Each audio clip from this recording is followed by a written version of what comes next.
Hey, so now we're going to go over the kettlebell press. Okay, so many people have done shoulder presses or have been on a shoulder press machine, and so they know the motion of pressing weight overhead. But many people, when they feel kettlebells, they feel a big difference. And that's because there's a little bit more freedom when you're pressing a kettlebell because of the way the kettlebell is designed, right? It's a nice cannonball, and then the handles are away from the weight. So it kind of gives an imbalance and a more functional kind of feel to it, right? So you pick up grocery bags, they're always in balance. You're pressing something onto a shelf, right? You're lifting something onto a shelf. It's never really balanced. So the kettlebells are a little bit more applicable to everyday life. Also, a big thing in our society is that we're always like this. We're always on computers, we're always on phones. We're always doing something that's making our shoulders round and get this internal rotation. So then when we do shoulders, many of us do front raises, even lateral raises, and then shoulder presses with a big focus still on the front part of your shoulder. And that's a big error because, again, you're always like this, you're real tight on the front. You don't want to then go to the gym and start working those muscles out more, make them even more tight, okay? You want to balance it out. The kettlebell press is a great tool for that. Opening up your shoulders, creating more flexibility, more mobility, and then in turn, greater strength gains, okay? So real quick, I'll show how a proper kettlebell press looks, and then I'll go over some common errors. So I'm gonna, as always, rack it with a clean, rack the kettlebell.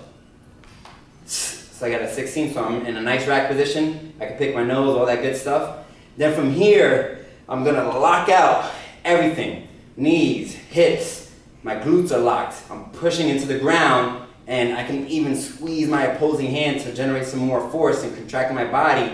And then I'm gonna press the weight above head. So if you notice, once I'm in this overhead press position, my arm is in line with my ear or further behind if you have the flexibility. I don't want to go too far back because then I compromise my spine because I'm not that flexible yet. But in this overhead press position, I don't want to be shrugging my shoulder, so I don't want anything like that, creating tension at my neck.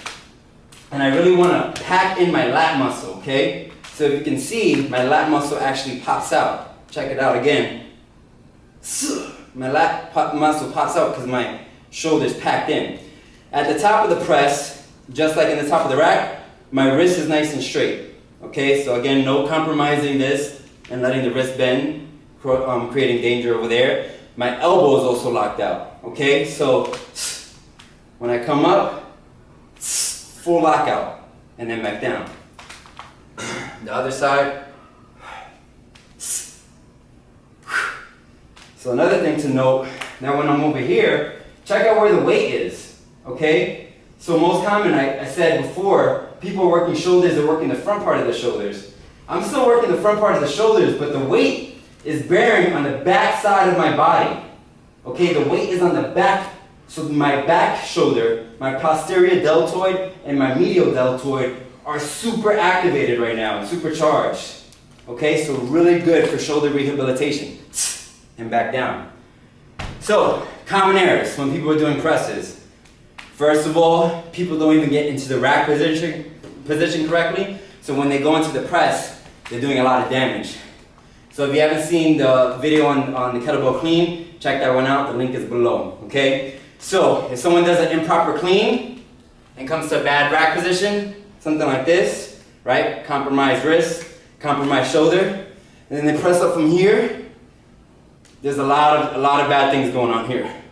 All right, so you want to make sure first, good clean, good rack, press it up, lock it out, and then back to the rack. Okay, so you never want to press and do something rocky over here and then mess up your shoulder and turn. All right, so always back to rack after every press. Another thing that's very common is that people do not lock out their body. Okay, so the press, even though the shoulder is going to get a lot of work, the press is not the shoulder press. It's called the press because you are working your whole body. You're pressing from the ground up. It just happens to be that at the shoulder is where a lot of the motion is taking place. But the force is being generated from the ground if you do it properly. Okay? So, for instance, if I go to a 24 kilo, right? 24 kilo is pretty heavy. And when I hike it up and I come to rack position, if I don't have proper mechanics and if I'm not contracting my whole body, I'm not gonna get this bad boy up. But if I do, if I lock out my knees, I lock out my hips, I push through the floor, I generate some extra tension in the opposing hand, I can press that up and then back down. Okay? So you want to use your whole body. You don't want to have this kind of shoulder focused tendency, because then you're going to mess up your mechanics. Another common thing that people do is that when they come down from the press, they kind of let the weight jerk them down. Okay?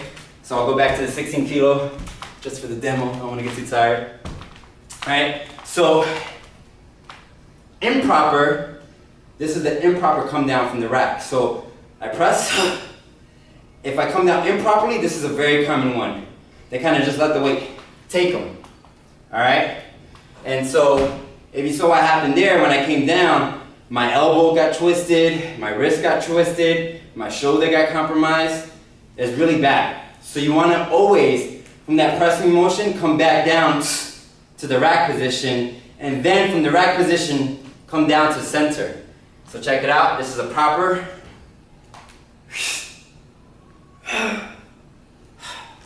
Okay, so always coming into the center of the body so that you don't mess up your elbow, your wrist, your shoulders, all right? And you don't want the weight to just take you down. You want to actually pull the weight back to you, okay? And so many of people have said that from doing some real heavy presses and really doing them correctly, it actually increases your pull-up power. Okay, and that seems kind of weird, but if I'm in this press position and I pull with my lat back into place, I'm getting a big eccentric workout on my lat muscle, which is really beneficial to everybody, okay? So that's the kettlebell press. Practice it. If you have any questions, hit me up. Thanks.